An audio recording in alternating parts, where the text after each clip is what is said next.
सो grow application से कैसे आप म्यूचुअल फंड में एसआईपी कर सकते हो, म्यूचुअल फंड में लमसम इन्वेस्टमेंट कर सकते हो। एंड दोस्तों आज की वीडियो में आपको पूरा डिटेल में बताने वाला हूँ एंड कैसे आप म्यूचुअल फंड्स के अंदर इन्वेस्ट कर सकते हो, कौन से म्यूचुअल फंड में एसआईपी करनी होती है या फिर किस म्यूचुअल फंड को हम चूज़ करें जो हमें अच्छा रिटर्न इन फ्यूचर आके दे। अब दोस्तों यहाँ पे मेरे खुद की इन्वेस्टमेंट भी है ग्रो एप्लीकेशन पे। यहाँ पे मेरे म्यूचुअल फंड के जो रिटर्न्स हैं, कितने टाइम में मुझे कितना रिटर्न मिला वो भी मैं आपको आगे दिखाऊंगा। और दोस्तों यहाँ पे क्या सच में म्यूचुअल फंड्स के अंदर आपको फायदा हो सकता है, तो क्या रिस्क फैक्टर रहते हैं, ये चीज़ भी हम डिस्कस आगे करने वाले हैं। तो दोस्तों यहाँ पे ग्रो एप्लीकेशन मैंने ओपन कर लिया। अगर आपका भी ग्रो का अकाउंट है तो आप ओपन कर सकते हैं एंड अगर आप किसी और डीमैट अकाउंट पे ओपन करना चाहते हो तो वहाँ पे भी आप ये सब कुछ चेकआउट कर सकते हैं। सो भाइयों देखो, यहाँ पे सबसे पहले जैसे हम ओपन करते हैं ग्रो एप्लीकेशन तो हमें म्यूचुअल फंड्स वाले सेक्शन पे जाना होता है। तो यहाँ पे बहुत सारे म्यूचुअल फंड्स होते हैं, high return, SIP, tax saving, large cap, mid cap, small cap. मैं सब कुछ आगे आपको समझाने वाला हूँ। और यहाँ पे एनएफओ भी होते हैं, जिसे कोई स्टॉक होता है, कोई लिस्ट होता है, उसका आईपीओ आता है। तो म्यूचुअल फंड के अंदर जो भी फंड लिस्ट होता है उसका एनएफओ के अंदर वो लिस्ट होता है। एंड दोस्तों सबसे पहले मैं आपको यहाँ पे अपनी इन्वेस्टमेंट्स दिखाने वाला हूँ। देखो यहाँ पे मेरी खुद की इन्वेस्टमेंट देखो, जो मैंने ICICI Prudential flexi cap fund direct growth के अंदर करी थी। तो इसके अंदर देखो मुझे लगभग ये 1 ईयर का रिटर्न मुझे यहाँ पे मिल रहा है 33% रिटर्न, यानी 33% रिटर्न। क्योंकि अभी इतना रिटर्न मिलने का रीज़न ये है कि मार्केट बहुत बुल है, बुलिश मार्केट है। तो बुलिश मार्केट में तो ऑब्वियस सी बात है भाई, आपको मैक्सिमम हर एक फंड अच्छे रिटर्न निकाल के देते हैं। बट लेकिन फ़र्क ये रहता है कि जब हम लॉन्ग टर्म की बात करते हैं ना दोस्तों, लॉन्ग टर्म में हमें अच्छा रिटर्न कब मिलेगा, कौन सी कंपनी के अंदर इन्वेस्ट कर रहे हैं। जब भी हम किसी भी म्यूचुअल फंड को सिलेक्ट करते हैं तो हमें कुछ चीज़ें ध्यान में रखनी होती है। सबसे पहले यहाँ पे देखो, जो मैंने ये म्यूचुअल फंड सेलेक्ट किया था इसका रिटर्न देख लो आप। यहाँ पे जो भी मैं आप पहले अपना रिटर्न दिखाता हूँ इस म्यूचुअल फंड्स का जो भी चला हुआ है रिटर्न, यहाँ पे देखो मेरी खुद की इन्वेस्टमेंट्स हैं। और ये म्यूचुअल फंड्स कहाँ इन्वेस्ट करते हैं, यहाँ पे आप देख सकते हैं होल्डिंग्स, ठीक है, होल्डिंग्स के अंदर कि कौन कौन सी कंपनीज़ के अंदर ये म्यूचुअल फंड, जो अभी मैं करंटली म्यूचुअल फंड में जो एसआईपी कर रहा हूँ, कि कौन से म्यूचुअल फंड कहाँ कहाँ इन्वेस्ट करते हैं। आप वो सब चीज़ें यहाँ से सी और ऑल होल्डिंग पे जा करके आप चेकआउट कर सकते हैं। जो देखो TVS motor company, Maruti Suzuki, ICICI bank, Avenue Supermart, मतलब ये फ्लेक्सी कैप कंपनी है, फ्लेक्सी कैप म्यूचुअल फंड है। तो फ्लेक्सी कैप म्यूचुअल फंड का मतलब हो गया कि वो स्मॉल कैप, मिड कैप और लार्ज कैप, अदर सेक्टर्स में इन्वेस्टमेंट करता है। देखो यहाँ पे यहाँ पे स्मॉल कैप की कंपनी आपको मिल रही है, कुछ लार्ज कैप की कंपनीज आपको मिल रही है। इस तरीके से बहुत सारी एनालिसिस आप यहाँ पे चेकआउट कर सकते हैं। देखो इक्विटी में ज़्यादा पैसा लगाते हैं और कैश के अंदर 1.6% है और लगभग 98% इक्विटी के अंदर है। कौन कौन से सेक्टर के अंदर पैसा लग रहा है, फाइनेंशियल, टेक्नोलॉजी, ऑटोमोबाइल, ये सब कुछ दोस्तों आप यहाँ से चेकआउट कर सकते हैं। अब भाइयों ये तो चलो आपको हो गया कि आपने चेकआउट कर लिया कि भाई कहाँ कहाँ आपका पैसा लग रहा है। एटलीस्ट आपको पता होना चाहिए जब भी आप म्यूचुअल फंड में इन्वेस्ट करोगे। अभी मैं आपको आगे बताऊंगा कि कैसे एसआईपी करते हैं। अब भाइयों इससे पहले जब भी आपको किसी भी म्यूचुअल फंड के अंदर पैसा लगाना होता है तो उसके अंदर क्या चीज़ें हमें ध्यान में रखनी होती है। सबसे पहले भाई रिटर्न और रैंकिंग, यानी अदर म्यूचुअल फंड्स के कंपेरिजन में क्या ये म्यूचुअल फंड मुझे अच्छा रिटर्न भी दे रहा है, या फिर सेकंड पॉइंट ये है कि भाई अदर म्यूचुअल फंड्स के कंपेरिजन में क्या ये मेरे को रिस्क फ्री भी रख रहा है थोड़ा बहुत। क्योंकि म्यूचुअल फंड्स में आपको पता है अल्टीमेटली पैसा आपका मार्केट में ही लग रहा है। तो अगर पैसा आपका मार्केट में लग रहा है तो कहीं ना कहीं थोड़ा सा रिस्क फैक्टर कहीं ना कहीं बीच में आ जाता है। तो उस रिस्क फैक्टर को आपको समझना होगा। तो यहाँ पे देखो जो फंड रिटर्न्स है, कितना फंड है, 3 महीने का, 3 मंथ्स का, 6 मंथ्स, 1 ईयर और ऑल टाइम का इसका रिटर्न 66% का रिटर्न है। तो भाई यहाँ पे ये रिटर्न आप यहाँ पे कंपैरिजन कर सकते हो, ठीक है। अब एक्सपेंस रेशो जो सबसे बेस्ट चीज़ होती है जो कोई भी ध्यान नहीं देता। अब भाई एक्सपेंस रेशो जब भी किसी म्यूचुअल फंड के अंदर आप इन्वेस्ट कर रहे हो, कैसे इन्वेस्टमेंट करना है वो आगे डिस्कस करेंगे। पहले आपको पता होना चाहिए कि म्यूचुअल फंड के अंदर हम इन्वेस्ट तो कर रहे हैं, क्योंकि अल्टीमेटली आप एसआईपी करोगे, हर महीना आप 1000, 2000, 500, 1000 जो भी करना चाहते हो वो आप इन्वेस्ट करोगे। बट आपको ये नहीं पता कि भाई उस म्यूचुअल फंड के अंदर मेरे कितने चार्जेस कट रहे हैं, कितने यहाँ पे एक्सपेंसेस वहाँ पे लग रहे हैं। तो वो जानना बड़ा इंपॉर्टेंट है। देखो यहाँ पे एक्सपेंस रेशो है 0.69%, तो ये कुछ ज़्यादा नहीं है। अगर 1% से बिलो है तो गुड इनफ, ठीक है एक्सपेंस रेशो। अगर 1% से ज़्यादा है तो भाई वो अच्छी नहीं होती। अब भाई एग्जिट लोड, अब देखो 1% एग्जिट लोड है। अगर आप विद इन 12 मंथ, मान के चलो आपने आज के दिन एसआईपी स्टार्ट करी, तो आज से आप अगले 12 महीने तक एसआईपी कर रहे हो। अगर इस सर्टेन टाइम के अंदर अगर आप म्यूचुअल फंड को रिडीम करोगे तो आपको भाई 1% एक्स्ट्रा जो आप रिडीम करोगे टोटल वैल्यू के ऊपर एग्जिट लोड लगने वाला है। मान के चलो 1 लाख रुपीज़ आपकी वैल्यू होगी म्यूचुअल फंड की, तो उसके ऊपर 1% एग्जिट लोड लगने वाला है। अगर आप विद इन 12 महीने मतलब 12 मंथ्स के अंदर अगर आप उसको रिडीम करोगे तो आपको यहाँ पे 1% एग्जिट लोड लगता है। ठीक है, कुछ कंपनीज तो भाई ध्यान में रखना 15% एग्जिट लोड भी लेती हैं, 10% एग्जिट लोड भी लेती हैं। ठीक है, अब यहाँ पे स्टाम्प ड्यूटी, खैर ये तो भाई गवर्नमेंट का चार्जेस है, ये तो मैक्सिमम सबका ही 0.05% होता है। अब टैक्स इंप्लीमेंटेशन, अगर भाई आप टैक्स के अंडर आते हो तो आपको पता ही होगा कि इसमें शॉर्ट टर्म और long term capital gain tax लगता है। तो short term capital gain tax मतलब एक साल के अंदर अगर आप पैसा कमा रहे हो, एक साल के अंदर मतलब मान के चलो आज आपने इन्वेस्ट किया, एक साल के अंदर आप पैसा कमाए तो 15% आपको short term capital gain tax लगने वाला है।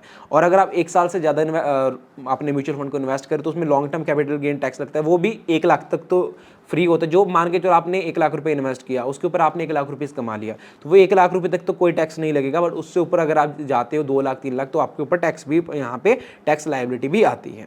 अब भाई फंड मैनेजमेंट, कौन इस फंड को मैनेज करता है, ठीक है, ये चीज़ भी बड़ी इंपॉर्टेंट होती है कि ठीक है उनके बारे में आप देख सकते हैं कब से वो वेल एक्सपीरियंस्ड है या नहीं है। तो अल्टीमेटली भाई जो फंड मैनेज करते हैं वो बहुत एक्सपीरियंस्ड होते हैं और वो अच्छे से आपका पैसे को मैनेज करते हैं। ठीक है, बट लेकिन ये चीज़ बड़ी इंपॉर्टेंट है, एग्जिट लोड और एक्सपेंस रेशियो और टैक्स, ये चीज़ कोई नहीं बताता बट आपको पता होना चाहिए। ठीक है, अल्टीमेटली यहाँ पे रिटर्न्स वगैरह आप खुद भी देख सकते हैं। सो भाइयों अब बात करते हैं, अगर आपको भाई किसी भी म्यूचुअल फंड के अंदर देखो ऑल ओवर मेरा 14,000 रुपये का रिटर्न जो चल रहा है, देखो पोर्टफोलियो एनालिसिस के अंदर अगर मैं जाऊँ तो यहाँ पे देखो मार्केट के अंदर मैं कुछ चीज़ दिखाने वाला हूँ आपको। जब मैंने स्टार्ट किया था आप खुद देखो यहाँ पे 3,000 2,000 धीरे धीरे पैसा बढ़ना शुरू हुआ और एक बार तो देखो नेगेटिव में भी गया और फिर देखो धीरे धीरे वापस बढ़ना शुरू हुआ, फिर वापस देखो ये रिटर्न आना शुरू हो गया।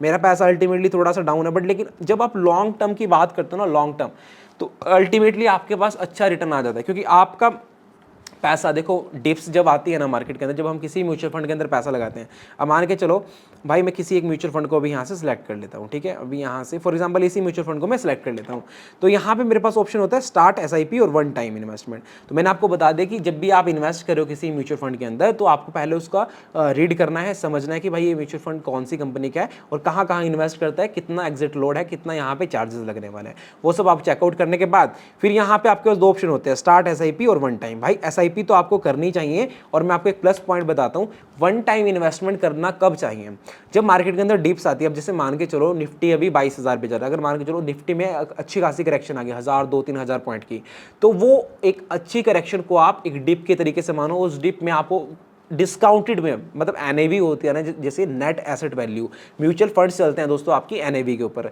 अब जब भी मार्केट के अंदर बड़ी डिप आती है, जैसे मान के चलो 2,000-3,000 पॉइंट का मान के चलो लॉन्ग टर्म में या फिर शॉर्ट टर्म में एक बियरिश ट्रेंड मार्केट के अंदर बन रहा है, तो उस बियरिश ट्रेंड के अंदर दोस्तों जब मार्केट के अंदर आप सिंपल लो, जब निफ्टी आज की डेट में 22,000 चली है मान के चलो, अगर निफ्टी 19,000 या फिर 20,000 आती है फ्यूचर में, कभी तो क्रैश हो सकता है कभी ना कभी मार्केट के अंदर, जब वो बड़ी डिप आती है 2-3 हज़ार 1,500-2 हज़ार पॉइंट की, तो उस बड़ी डिप को आपने क्या करना है, एक अपॉर्चुनिटी की तरह लेना है। तो जब भी आप फंड में जिस भी फंड के अंदर इन्वेस्ट करो उसके अंदर लमसम अगर इन्वेस्ट करना है, मान के चलो 10,000 15,000 एक साथ इन्वेस्ट करना है या फिर 1-2 लाख अगर आपको वन टाइम इन्वेस्ट करना है, तो ऑलवेज आपको डिप्स में इन्वेस्टमेंट करना चाहिए। ठीक है, इससे आपको क्या होगा कि जो एनएवी है वो लो प्राइस पे मिल जाएगी, मतलब सस्ते में आप खरीद लोगे और उसका ज़्यादा फायदा होगा आपको फ्यूचर में।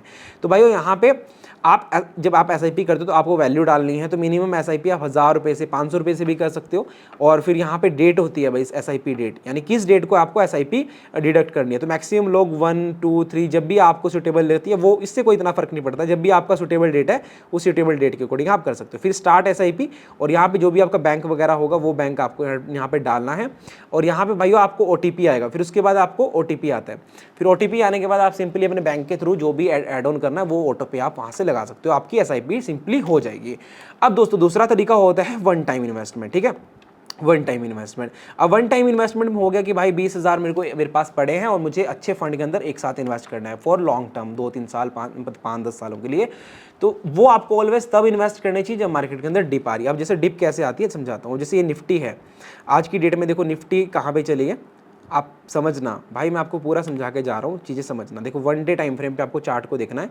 अब देखो जब ये बड़ी बड़ी डिप्स आती है ना मार्केट के अंदर, जब ये गिरता है मार्केट, जैसे यहाँ पे था मार्केट और यहाँ पे गिरा था, ये बॉटम पे आता है, देखो ये लगभग हमारी 1,000 पॉइंट की करेक्शन थी। तो जब ये 1,000 पॉइंट की करेक्शन होती है इस टाइम पे क्या होता है भाई, एनएवी और जो स्टॉक्स होते हैं वो हमें सस्ते दाम पे मिलते हैं। NAV net asset value mutual fund की एनएवी होती है, तो उसको जो हम लेते हैं तो हमें वो कम वैल्यू पे मिलती है। तो हम ऑलवेज जब भी म्यूचुअल फंड्स के अंदर पैसा लगा रहे हैं तो हम सस्ते पे तभी मिल पाएगा भाई, तभी आपको मतलब ज़्यादा बड़ा रिटर्न आप कमा पाओगे जब आप उसको डिप्स पे बाय करोगे, ठीक है। तो यहाँ से भाइयों आप इस तरीके से म्यूचुअल फंड के अंदर पैसा लगा सकते हो। अब नॉर्मली म्यूचुअल फंड्स की जो कलेक्शंस होती है, देखो high return, large cap, small cap, mid cap. तो मिड कैप में अगर आप इन्वेस्ट कर रहे हो आज के टाइम पे तो काफ़ी अच्छा फ्यूचर में आपको रिटर्न मिल सकता है। फिर लार्ज कैप कंपनीज होगी, लार्ज कैप में एक सस्टेनेबल रिटर्न मिलता है, देखो मतलब बहुत ज़्यादा रिटर्न भी नहीं, बहुत कम रिटर्न भी नहीं। अब देखो जो स्मॉल कैप कंपनीज होती है ना, मैं आपको बता दूँ, छोटी कंपनीज के अंदर पोटेंशियल तो बहुत बड़ा करने का भी होता है, बट लेकिन कहीं ना कहीं अगर वो कंपनी नहीं चलती है, उस कंपनी के अंदर ज़्यादा पोटेंशियल होगा, बट लेकिन अगर मान के चलो कुछ कंपनीज तो ऐसी होती हैं जो परफॉर्म नहीं कर पाती, तो उस केसेस में आपको स्मॉल कैप में कभी कभी रिस्क भी हमारा ज़्यादा रहता है।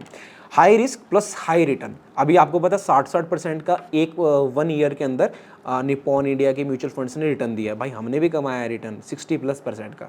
तो भाई वो एक अलग फैक्टर रहता है। बट अगर आपको देखो एक सस्टेनेबल आपकी इनकम आ रही है, आप जॉब करते हो, आपके पास एक अच्छी इनकम है, एक अच्छी आपकी सैलरी आपके महीने आ रही है, आपको लगता है 1000, 2000, 5000 रुपये महीना इन्वेस्ट करना, तो देन गो फॉर SIP। और अगर आप चाहते हो भाई मेरे पास अभी पैसा पड़ा है, तो भाई डिप्स का वेट करो, जब मार्केट में डिप्स आती है तो धीरे धीरे पैसा इन्वेस्ट करो। तब भी भाई एक साथ पैसा इन्वेस्ट कभी भी नहीं करना चाहिए। अल्टीमेटली ये मार्केट है, मार्केट में रिस्क तो है, क्योंकि कुछ नहीं पता होता कि बॉटम कहाँ पे जाके बनेगा, और जहाँ पे वो बॉटम बनता है तो वहाँ पे वो इन्वेस्टमेंट करना स्टार्ट कर देना पड़ता है। तो भाई आई थिंक आपको समझ आ गया होगा कि कैसे म्यूचुअल फंड्स में SIP करते हैं और क्या क्या फैक्टर ध्यान में रखने हैं। और ये मेरा रिटर्न से आप सब कुछ देख सकते हैं, और ग्रो एप्लीकेशन से मैंने आपको बता दिया कैसे आप यहाँ पे इन्वेस्ट कर सकते हो। ये मेरा XIR रिटर्न यहाँ पे दिखा रहा है, ठीक है, वो आप देख सकते हैं 30% का रिटर्न अभी के लिए चल रहा है। सो आई होप आपको समझ आ गया, इसलिए दोस्तों वीडियो को लाइक कर दें, चैनल को सब्सक्राइब कर लेना। मिलेंगे आपको दोस्तों नेक्स्ट वीडियो में, तब तक के लिए बाय बाय, टेक केयर।